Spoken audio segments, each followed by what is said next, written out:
बुद्ध धर्म और पुनः जन्म से संबंधित महत्वपूर्ण प्रश्न और उसके जवाब। तो स्वागत है आपका मेरे साइंटिफिक हिस्ट्री स्टोरी चैनल पर। तो चलिए शुरू करते हैं। क्वेश्चन पहला, सवाल पहला, क्या कोई वैज्ञानिक है जो पुनः जन्म पर विश्वास करता है? जिसका आंसर उत्तर है हाँ।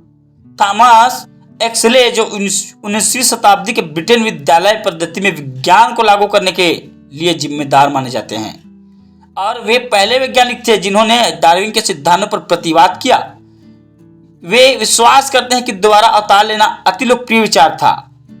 अपने प्रसिद्ध पुस्तक क्रम विकासवाद एवं नैतिक शास्त्र और अन्य लेख में वे कहते हैं पुनः जन्म के सिद्धांत के मूल में जो भी ब्राह्मण संबंधी और बुद्धिस्ट कल्पना में पाया तैयार हस्तगत ब्रह्मांड में आदमी तक का न्याय संगत सत्याभास के तरीकों में सृजन का मतलब फिर भी उनके न्याय संगतता को तर्क दूसरों से कम कर सत्यभाषी नहीं है, और कोई दूसरा नहीं बल्कि बहुत उतावले विचारक इसे अंतर्निहित आत्मकृतता के कारण अस्वीकार करेंगे। उद विकास के सिद्धांत के तहत ही पुनः जन्म का भी मूल संसार में है, और यह बड़ा तर्क जैसे कि अनुरूपता का विज्ञान के तहत समर्थन का दावा कर सकता है। प्रसिद्ध स्वीडिश खगोल वैज्ञानिक, भौतिक वैज्ञानिक और आइंस्टीन के मित्र प्रोफेसर गुस्ताव स्ट्रोमबर्ग ने भी पुनः जन्म के विचारों को आकर्षक पाया। राय में मतभेद हो सकता है कि पृथ्वी पर मनुष्य आत्मा का अवतार होता है या नहीं। 1936 में एक बहुत ही मजेदार घटना की विस्तार से निरीक्षण और विवरण भारत सरकार के अधिकारियों द्वारा प्रस्तुत किया। एक लड़की शांति देवी दिल्ली से अपने पिछले जीवन का यथार्थता से वर्णन कर सकती थी। मथुरा की दिल्ली से 5 मील दूर, जिसका दूसरे जन्म के 1 वर्ष पहले अंत हो गया, उसने अपने बच्चों और पति का नाम बताया तथा जीवन नितांत और घर का वर्णन किया। निरीक्षण आयोग उसे उसके पहले सगे संबंधियों के पास लाए, जिन्होंने उसके बारे कथनों को प्रमाणित किया। भारत के लोगों में पुनः अवतार को सामान्य समझा जाता है। आश्चर्यजनक घटना उस लड़की द्वारा स्मरण किए गए बहुत सारे सत्यों से था। ऐसी और समान तरह की घटनाओं से याददाश्त के अविनाशी होने के सिद्धांत को अतिरिक्त प्रमाण के रूप में समझा जा सकता है। प्रोफेसर जूलियन हसले, विशिष्ट ब्रिटिश वैज्ञानिक जो कि यूनेस्को के डायरेक्टर जनरल थे, ने पुनः जन्म को वैज्ञानिक विचारधारा से मेल खाता हुआ पाया।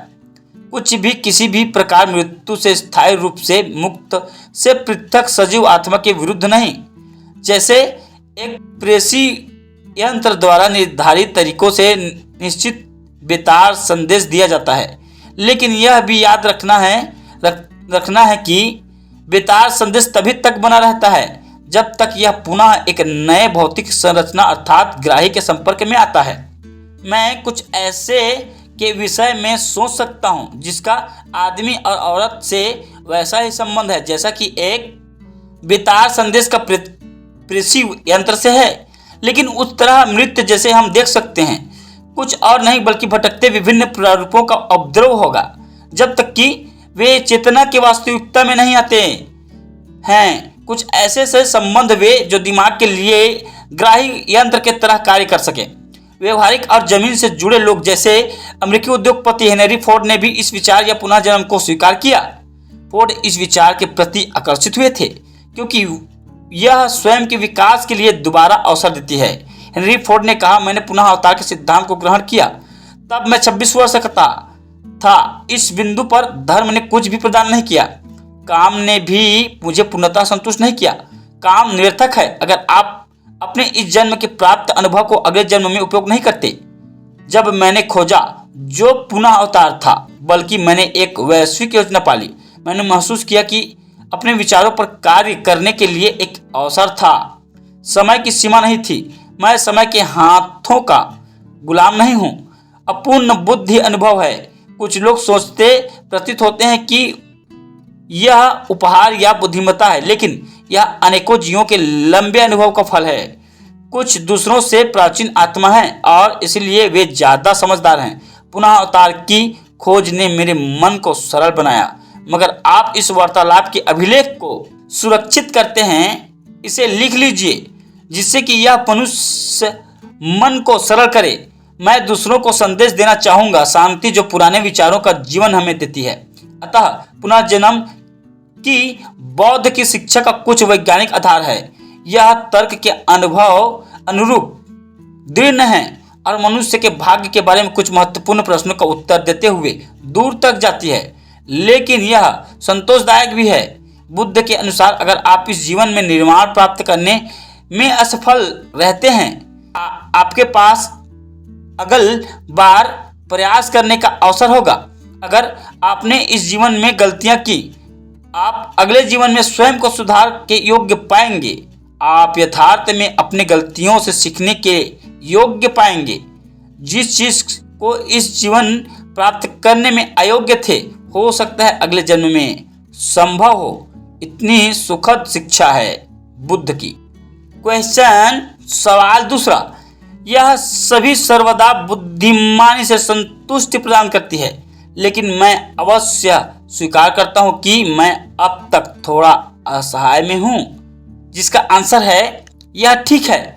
बुद्ध धर्म अपने सारे विचारों पर परम विश्वास की मांग नहीं करता जब तक यह आपकी समझ से परे हो।